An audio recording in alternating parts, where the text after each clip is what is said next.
આજની ધર્મકથા. પ્રણામ. મોહનીય કર્મ એક એવું કર્મ કે જેની અસર ઝીલનાર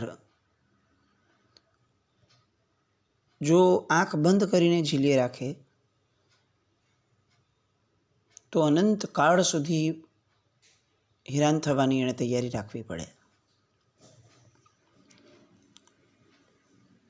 મોહનીય કર્મ છે ને એ બીજા બધા કર્મોથી અલગ કેમ છે? કારણ કે બીજા દરેક કર્મોની એક સ્પેસિફિક અસર આપવાની એક પ્રકૃતિ છે. જો નામકર્મ છે, ગોત્રકર્મ છે, આ બધા કર્મો છે, બધાની એક સ્પેસિફિક રેન્જ છે કે આની અસર થશે તો આ થશે, આની અસર થશે તો આ થશે. નામકર્મના ઉદયે આવી પરિસ્થિતિમાં આમ થાય, ગોત્રકર્મનો ઉદય છે તો આ પરિસ્થિતિમાં આમ થાય, જ્ઞાનાવર્ણીય કર્મનો ઉદય છે તો આ પરિસ્થિતિમાં આમ થાય. બાકીના દરેક કર્મો એના ઉદય સમયે શું કરશે એનું એક સ્પેસિફિક માપ છે, સ્પેસિફિક પ્રકાર છે. મોહનીય કર્મ એના ઉદય સમયે શું કરશે તો કે એક પણ બાહ્ય ફરક નહીં પાડે.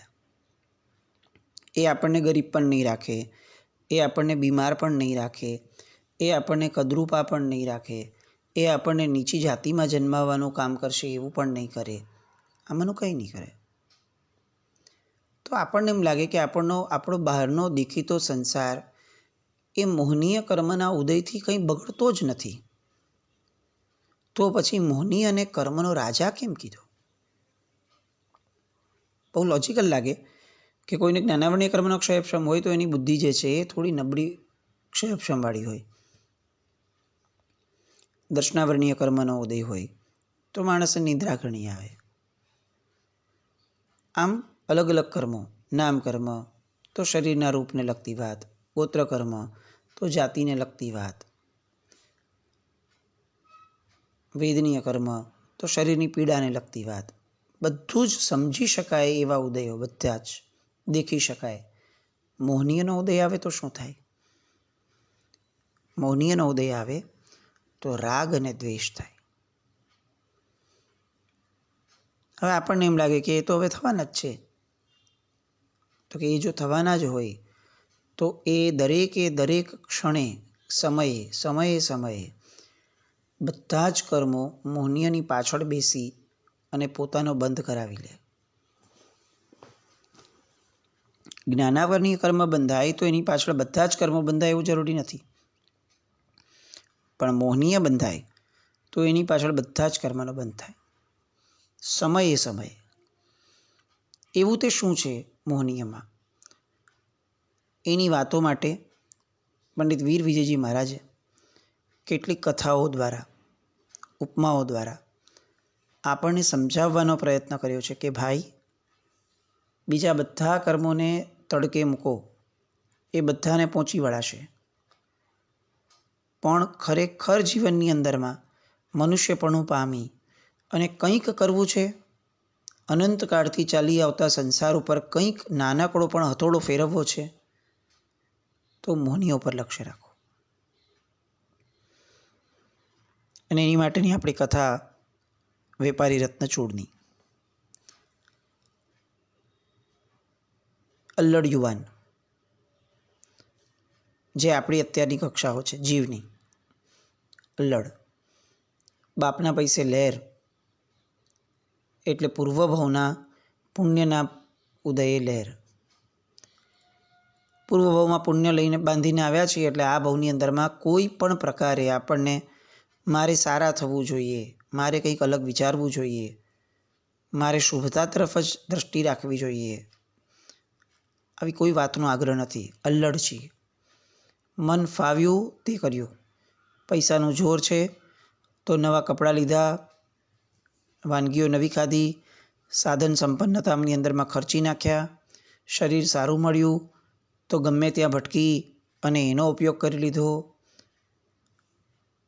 પૂર્વના પુણ્યના ઉદયના કારણે આપણે આ ભવમાં અને આવા અસંખ્ય ભવોમાં અલ્લડ જ બન્યા છે.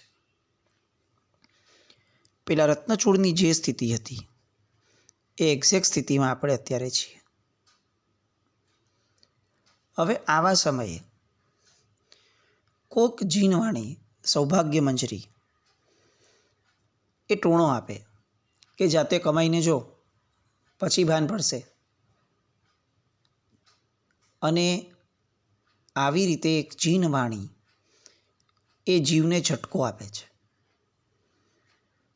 કે ભાઈ, જે પુણ્યના નશાની અંદરમાં આવી રીતે જીવે છે એ પુણ્ય એ તારું નથી, પોતીકું નથી, દેવ અને ગુરુનું આપેલું છે, ધર્મનું આપેલું છે. અને એને ઝટકો લાગે. અચ્છા, અહમ પર ઘા થાય.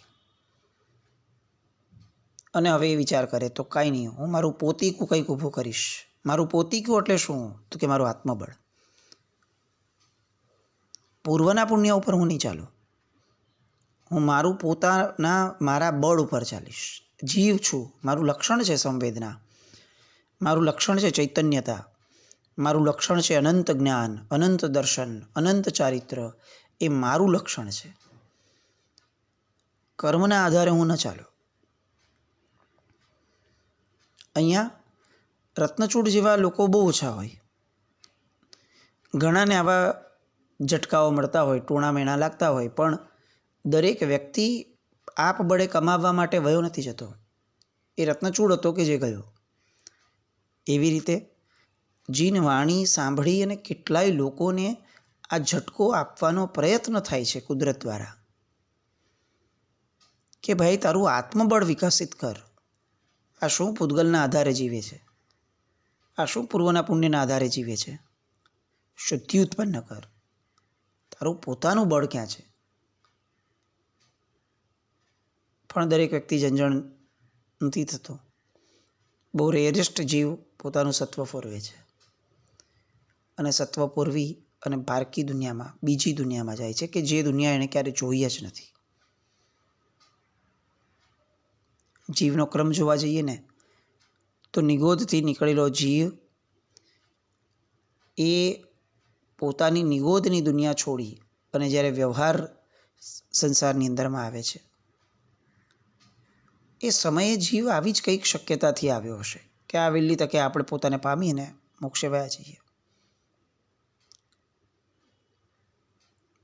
જેમ રત્નચૂડને ના પાડવામાં આવી પોતાના પિતા દ્વારા કે બેટા જવું હોય તો બધે જજે, પણ આ અનિતિપુર નગરમાં નહીં જતો.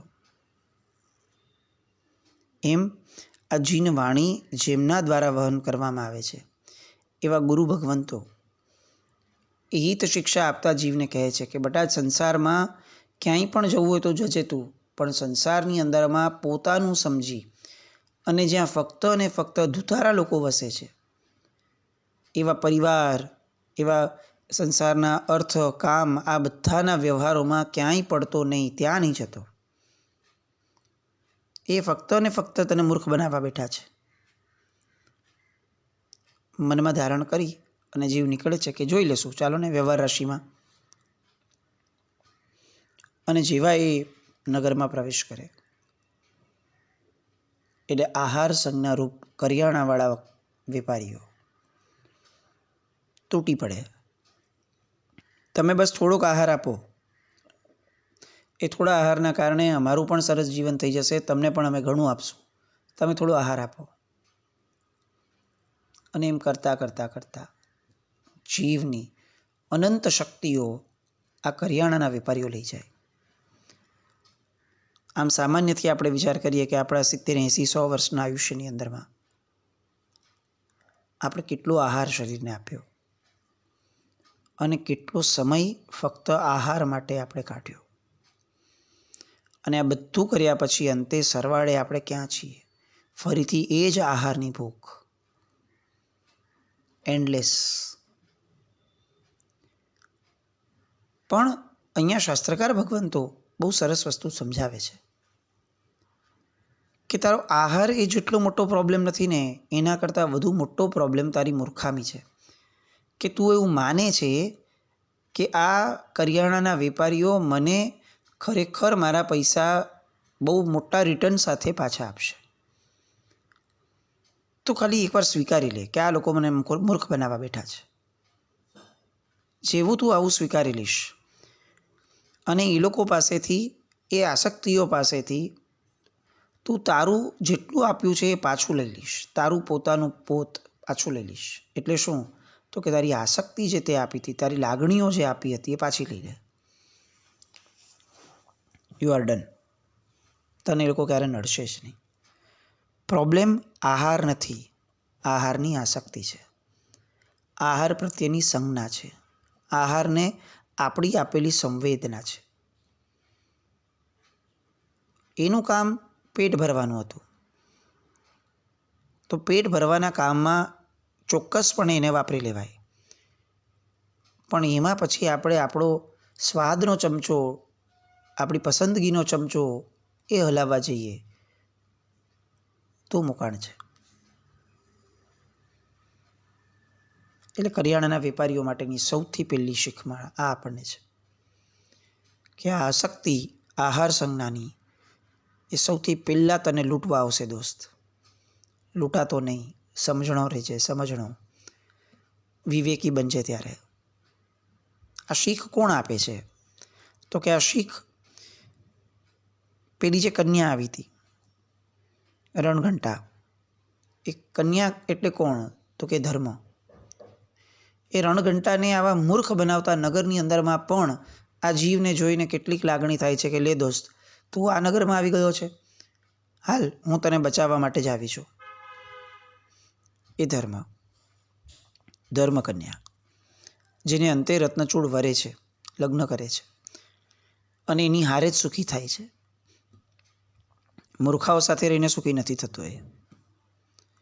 હવે એ ધર્મકન્યા, એની માતા એટલે કોણ? ધર્મના પિતા છે ને એ વિવેક તરીકે મૂક્યા છે ઓપિતિ ભવ પ્રપંચ કથાની અંદરમાં. અહીંયા ધર્મની માતા તરીકે વિવેકને મૂકી છે. એ વિવેક ધર્મ સાથે મળી અને જીવને હવે બધી સમજણ આપે છે કે આ જો કરિયાણાનો વેપારી છે ને એ તને આવી રીતે મૂર્ખ બનાવશે, પણ તું આવો જવાબ આપજે તો તું આવા જ એમાંથી છટકી શકીશ. કરિયાણાનો વેપારી એટલે આહાર સંજ્ઞા. આહાર સંજ્ઞાને શું કરવાનું છે? તો કે આહાર સંજ્ઞાને એવી રીતે મૂર્ખ બનાવવાની છે કે તું પેટ ભરી રાખ, તને ભૂખ લાગી છે, મને આપવામાં કશો જ વાંધો નથી દોસ્ત, બધું જ આપીશ, પણ મારો સ્વાદ, મારી સંવેદના, મારી લાગણી નહીં આપો. આ રીતે એ લોકોને પાછા પાડો. એની પછી આવે છે પેલો મોજડીનો વેપારી. મોજડીનો વેપારી એટલે શરીરની શુશ્રુષા, શરીરની આસક્તિ, શરીરને શણગારવાનો ભાવ, દેહાસક્તિ, શરીરનો અહંકાર. એને શું જોઈએ છે? તો કે બસ તું મને સારું સારું આપ, સારું સારું સંભળાવ, મને ગમતું કર. તો વિવેક એવું કહે છે, ધર્મ એવું કહે છે કે એની આગળથી તારે જે લેવું છે ને એ તું લઈ લે, કશો વાંધો નથી, કામ કડાવડાવી લે તારું દોસ્ત. પણ એને જ્યારે આપવાની વાત આવે ને, ગલગલિયા કરવાની વાત આવે ને, ત્યારે તું એને ગમતો જ એવા જ પ્રસંગની વાત કર. એને ગમે છે કે રાજાને દીકરો થાય છે, તો એ ખુશ થઈ ગયો, વાત પૂરી થઈ ગઈ. એવી રીતે તું એને અસારભૂત એવા તત્વોની જગ્યાએ એને ગમતી વસ્તુને સારભૂત એવા તત્વોમાં રોક. એને શણગાર ગમે છે તો એને એમ કે ભાઈ તારો પોતાનો શણગાર નહીં, લોકોનો શણગાર ન જો, શણગાર જ જોવો છે અને રાજી થવું છે તો લે ભગવાનનો શણગાર જો. કંઈક મેળવીને રાજી જ થવું છે તો એક કામ કર, લે કોકને આપીને રાજી થઈ જા, કોક મેળવશે એ જોઈને રાજી થઈ જા. આમ કરી એ માન કશાયને, એ દેહાશક્તિને પરની અંદરમાં જોડાવી દે. એ પછી આવશે પેલા વિકથાવાળાઓ. કંઈ ને કંઈ વાતો કરી રાખશે, ચંડાળ ચોકડી ભેગી થઈને, અને એ લોકો તને ફસાવશે કે તું ગમે તેમ કરીને વિકથા કર, બસ તારા મનને બીજી બધી ફાલતુ વાતોમાં જોડી રાખ, જેનો કોઈ સાર નથી, જેનો કોઈ અર્થ નથી. ધડ માથા વગરની વાતોની અંદરમાં તારું આખું જીવન પૂરું કરાવડાવી દેશે. તો એવા સમયે તું શું કરીશ?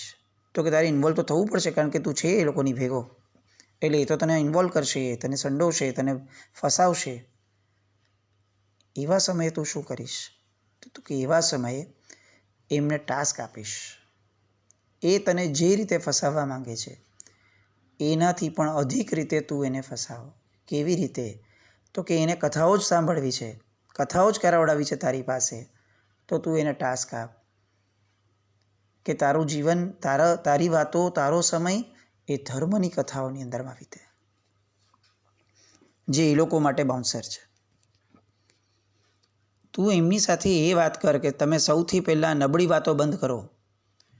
સબળી વાતો કરવાની, કથા કરવાનું મારું કામ છે ચોક્કસ, પણ નબળી કથાઓ કરવાનું બંધ કરો.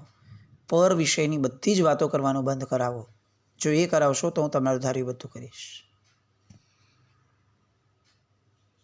અને જેમ દરિયાની અંદરમાં આવતી નદીઓ, એને બંધ કરાવો તો તમારી વાત હું માનું, તો મારી બધી સંપત્તિ તમને આપું.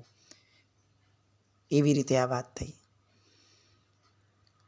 કે પરના આત્માઓની બધી જ વિકથાઓ બંધ કરાવડાવો તો હું તમને મારું માપ કાઢીને આપું, મારી બધી જ અંદરની વાતો કરું, અનંત જ્ઞાન મારું જે છે એ તમારી સામે ખુલ્લું મૂકીશ. એ પછી આવે છે પેલો કાણિયો, મારી આંખ આપો. આ કાણિયાના સ્વરૂપે સ્વજનો મૂક્યા, લાગણીના સંબંધો મૂક્યા. એ તમને શોષી નાખશે, એ તમારું સર્વસ્વ લઈ લેશે. આંખ એના આધારે આખું જીવન જીવાય છે, અને એ તમારું એ જ લૂંટવા માટે આવશે કે મને આંખો આપો. સ્વજનો એ આપણા જીવનના હાર્દ સમયને, લાગણીઓને, સંવેદનાઓને, સમજણને એ લૂંટવા માટે તત્પર બેઠા હશે. આ બધા જ સ્વજનો ખરાબ છે? તો કે ના, સ્વજનો ખરાબ નથી. તો ખરાબ શું છે? તો કે સ્વજનોની ઇલિજિટિમેટ ડિમાન્ડ ખરાબ છે. પેલો માણસ, વૃદ્ધ વ્યક્તિ ખરાબ નથી, એનો આશય ખરાબ છે કે મારે મારી ખોવાયેલી આંખ આની પાસેથી રોકડી કરી લેવી છે. અને એવા સમયે વિવેક એવું કહે છે કે એને એમ કે પેલા તારી આંખ આપ તો હું બીજી બે આંખો તને કરીને આપી દઈશ.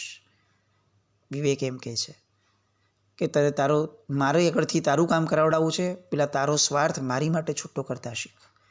તું ને હું બંને પરમાર્થ કરતા શીખીએ. ચાલ, તું મારી માટે શું કરવાનું છોડવા માંગે છે, છોડવાની તૈયારી દેખાડે છે. ચાલ, પછી આપણે બંને એક ત્યાગના માર્ગે આગળ વધશું. હું તને લાગણી આપું છું, ચોક્કસપણે તને એની જરૂર છે, પણ મારી લાગણી જેની સાથે જોડાયેલી છે એની સાથે તારી લાગણી પણ જોડાવીને દેખાડ, તો તને બધું જ આપું. ધર્મ મને કરણીય લાગ્યો છે, તમને પણ જો એ કરણીય લાગે તો આપણે ભેગા, તમને એ કરણીય ન લાગે તો આપણે છૂટા. વ્યવહાર, ઔપચારિકતા બધી જ બરાબર, પણ મારું હૃદય તમને નહીં આપું, મારું મન તમને નહીં આપું, મારી સંવેદનાઓ તમને નહીં આપું. આ વિવેક, અને એનાથી છૂટા થવા. એક વ્યક્તિઓથી છૂટા થઈ અંતે ધર્મને વરવાનું. સમકીતી આત્મા માટે એવું લખાયું કે આખા જગતની અંદરમાં સૌથી વધુ સરળ કોણ? તો કે સમકીતી આત્મા. અને સૌથી વધુ ચતુર કોણ? તો કે સમકીતી આત્મા. સૌથી વધુ દુઃખી આત્મા કોણ આ જગતનો? તો કે સમકીતી આત્મા, કારણ કે હજી સંસારમાં ભટકવું પડે છે. સૌથી વધુ સુખી આત્મા કોણ આ જગતનો? તો કે સમકીતી આત્મા. કેમ? કારણ કે આ ગાંડાઓની જમાતની અંદરમાં એ પોતે ગાંડાઓને વર્તાવા નથી દેતો કે આ ડાયો માણસ અમારી વચ્ચે બેઠો છે, અને તેમ છતાં પોતાનું ડાપણ ક્યારે છોડતો પણ નથી. આપણું કામ આ છે. એક પણ ઔપચારિક વ્યવહાર કોઈની હારે બગાડ્યા વિના એક પણ વ્યક્તિને આપણું મન આપવાનું નથી, આપણો વિચાર આપવાનું નથી, આપણી સંવેદના આપવાની નથી. સંસારની અંદરમાં કેવી રીતે રહેવાનું સંસારી તત્વો સાથે? તો કે એક મશીનની છે. મશીન ઔપચારિક રીતે બધું જ કરે છે, પણ મશીનને મન નથી. મશીન પોતાના મનથી કંઈ નથી કરતો. કોઈ પણ પ્રોડક્શન કર્યા પછી મશીન વિચારતું નથી કે આ સારું છે કે ખરાબ છે. એનું કામ પ્રોડક્શનનું છે, એ પ્રોડક્શન કરી લેશે. એનું કામ કમાવાનું છે જીવનું, એ કમાઈને લોકોને આપી દેશે. એનું કર્તવ્ય જે છે એ બધું પૂરું કરી લેશે. ક્યાંય પણ પોતાનું મન નહીં આપે, પોતાની લાગણી નહીં આપે, પોતાની સંવેદના નહીં આપે. બસ આ જીવન છે. સંસાર સાથે જીવવું હોય તો આ જ વ્યવહાર છે. ધર્મ સાથે જીવવું હોય તો સર્વસ્વ આપવાની વાત છે. આ મોહનીય કર્મની વાત રત્નચૂડના દ્રષ્ટાંત સાથે જે સરખાવી એનું મૂળ કારણ આ કે આપણે મોહ સાથે કેવી રીતે લડવું એ શીખીએ. આપણે એને પણ છળવાનો છે, એને પણ મૂર્ખ બનાવવાનો છે. એની સામે પડવાનું સામર્થ્ય તો આપણું હમણાં નહીં હોય તો હમણાં શું કરશો? તો કે એની હારે રહીને પણ એના નહીં થવાનું. બસ આવું કંઈક આપણે શીખીએ અને આપણા મોહનીય ઉપર ઘા કરતા થઈએ. દરેકે દરેક ઘટનામાં ક્યાંય પણ ભળીએ નહીં, સાક્ષી બનીને નીકળી જઈએ. કોઈને પણ મન ના આપીએ, વિચાર ના આપીએ, સંવેદના ન આપીએ, પોતાનામાં જ સ્થિર રહીએ. આવી રીતે આપણે આ રત્નચૂડની જેમ આ મૂર્ખ નગરમાંથી બહાર નીકળી જશું અને આ ધર્મને વરી અને મુક્તિ કન્યાને વરી શકશું. બસ આવું કંઈક આપણા સાથે થાય એવા બોધ સાથે જીનાજ્ઞાવ્રત કંઈ પણ બોલાય તો મિચ્છામિ દુક્કડમ. જૈનમ જયતિ શાસન.